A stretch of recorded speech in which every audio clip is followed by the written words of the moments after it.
Welcome back, everybody, to a very casual episode of First Ring Daily, where Paul is just perusing the streets. Say hi, everybody. I don't know who those people are, but no, that was my family and my friends. So yeah, I'm American. We're friendly. It's okay. Yep, we talk to people on the streets as Paul is just... I feel like we're on like HGTV or something, and you're just house hunting or... We're going to find out how friendly people are when I walk into them because I'm looking at you. Won't be the first time Paul and I have actually walked into people while recording stuff. So You're in Sweden still, I take it? Yep. Yeah, we're in Stockholm. And how's it going? You know, it's going good, but it continues to be hot here. Thought the temperatures were going to go down, but it's going to be in the high 80s today, tomorrow, and the next day again. Which, in the land of no air conditioning, is not great. Well, maybe you'll. I was gonna say sweat it out, but I don't really know where I was going with that. I just sweating to the oldies. Yeah, I am kind of sweating it out. It's like the olden days. Yeah, yeah, it is. Yeah, we went in the Royal Palace today, and it was about 110 degrees in there. I can understand why they don't really hang out there much. If only they had the foresight for central air back in the probably 1700s. Yep.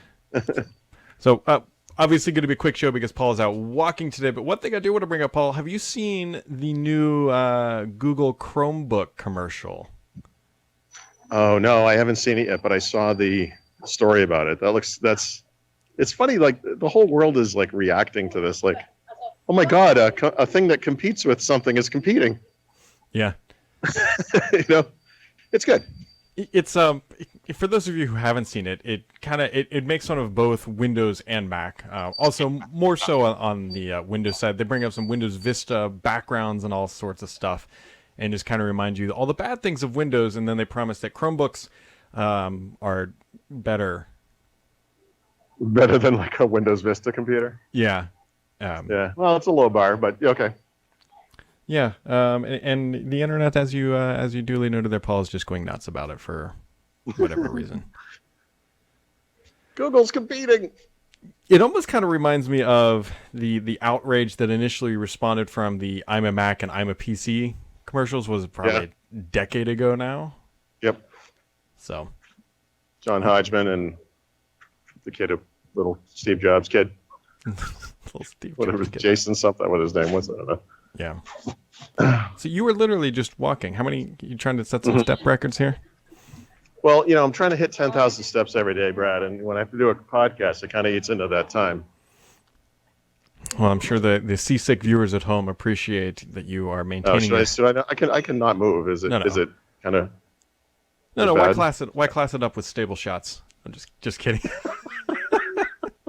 It's got to be like 240p video too. It's really bad. Yeah, Paul. Piling on what started, I would say, in Hawaii. How's that Pixel phone working out for you? Let me tell you something, Brad. This camera is great, and I'm going to end the discussion right at that point, because everything else about this thing makes you want to just drill it with a shovel. The only reason I bring this up, folks, is that it took us probably 5 minutes to get this podcast started, and mostly because. Yep. Dude, I should have taken a picture of this, and maybe I'll try it later. But when you called me, there's like a circle picture of you. Yep. It was halfway off the screen, and then there's 3 buttons below it. And so one is, I don't know, one's probably cancel, one is like phone call, and one is the video call. The video call button was not available because it was off the screen. So that was fun.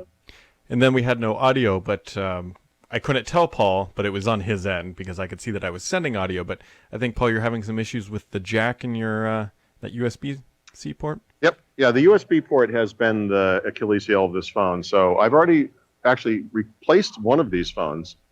And the issue with that was audio wouldn't go out over the jack.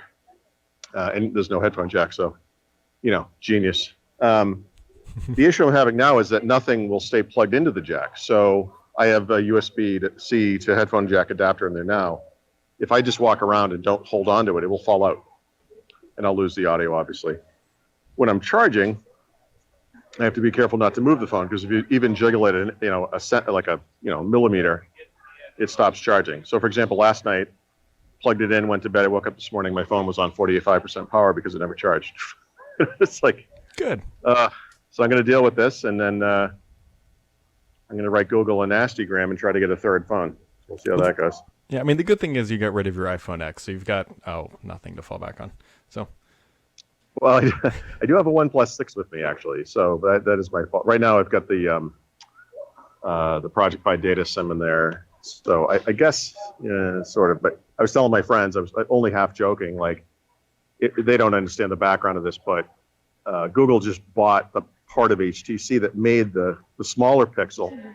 The one that I have was made by LG. That's a piece of junk. And when the next generation phones come out, the Pixel 3 and the Pixel 3 XL, obviously they'll both be what you could kind of call an HTC design. It's not going to be based on the LG thing anymore. So I'm like, all I have to do is fix spend $1,000, and I'll totally fix this problem. It's going to be great. not a hint of sarcasm in that statement. Not at all. I'm really excited about it. Yeah. The only other couple quick things real quick, only paying attention to this because I might be switching to T-Mobile, is that they're spending $3.5 billion buying Nokia 5G technology. So I guess if you are a diehard Nokia fan, you'll be switching to T-Mobile here in the very near future. And Paul, how much longer are you in there? Boy, it's got to be almost 2 weeks. It's August 10th. So What is that, 12 days? I don't know. Something like that. Also, we should mention the fact that yesterday was your birthday. Happy birthday. Thank you. That's why we didn't do a podcast yesterday, not because I'm lazy. But as you can see from the quality of today's podcast, it might have been better for everybody. We just skipped the whole week. Although I will tell you, your video's coming across just fine. Knock on wood. Oh, is it? Okay. Yeah. It's funny because from my side, it doesn't look that good, but that's fine. Okay. Well, that's good. Well, on the important side that's recording, it honestly, it might even be better than your blurry at-home camera. Next time I have to do this out in the world, I will make sure I have the other phone, and we'll see how that, because it just has a headphone jack. It should work. Should just work. What a concept. It should. It's like it's cost half as much as the Pixel 2 XL, and it works. It's just, the benefits just keep racking up. I just love the how much you love that phone and how just it's an abusive relationship. Literally, yeah. I'm stuck. And I talk about this a lot, like this kind of matrix of factors that go into a decision of any kind. And if you just think about like a smartphone, for me personally, the camera on this thing is unbelievable. That's really the reason I love it.